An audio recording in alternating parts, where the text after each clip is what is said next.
A single skull, buried under centuries of soil. Forgotten. But whose was it? Was it a serf who starved to death paying taxes to a lord who never knew their name? A child, burned alive by an angry mob for being possessed?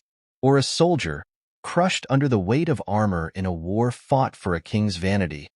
This is the truth of the Middle Ages, a time when death wasn't feared but weaponized.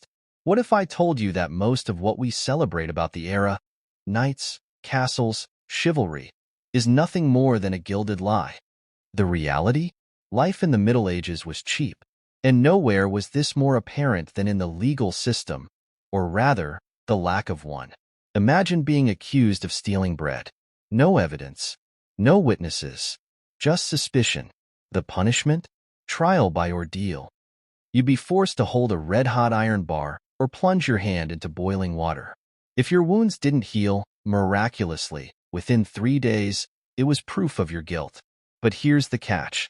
The church orchestrated these trials, claiming divine authority, while pocketing fees from desperate families. Justice wasn't blind, it was bought. Then, there was war. Romanticized today as a test of honor, medieval warfare was anything but. The Battle of Toten in 1461, one of the bloodiest battles in English history, left over 28,000 dead in a single day. The survivors? If they were peasants conscripted to fight, they returned to their villages only to find their homes razed by their own side, scorched earth, tactics to deny resources to the enemy. And for the knights? Let's shatter that illusion too. Many weren't valiant heroes. They were mercenaries, hired killers, and looters. Entire towns were sacked, not by invaders, but by knights claiming victory spoils. If war didn't claim you, disease would. The Black Death didn't just kill.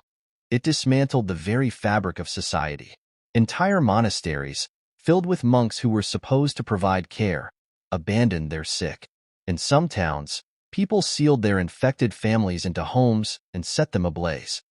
But what they won't tell you in textbooks is this. The plague also revealed the grotesque indifference of the powerful. While the poor died in droves, the wealthy fled to countryside estates, often bringing infected servants with them, ensuring the disease spread even further. Even in times of peace, the suffering continued. The Great Famine of 1315 to 1317 wasn't just a natural disaster. It was exacerbated by greed.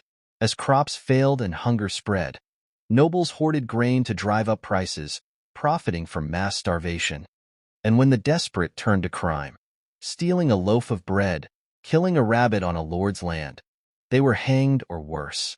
But here's a detail they rarely mention. In some villages, famine turned neighbors into predators.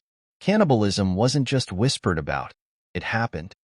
And above it all, the church and the crown sat unchallenged, wielding fear like a weapon.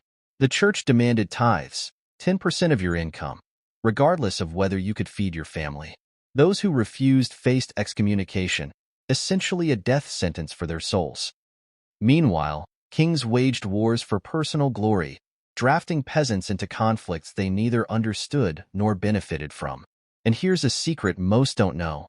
During the Crusades, entire armies were slaughtered before they even reached the Holy Land. Starved, diseased, or betrayed by their leaders for gold. The Middle Ages weren't just dark, they were a system. A machine designed to grind the weak into dust while the powerful feasted on the spoils. But here's the chilling part.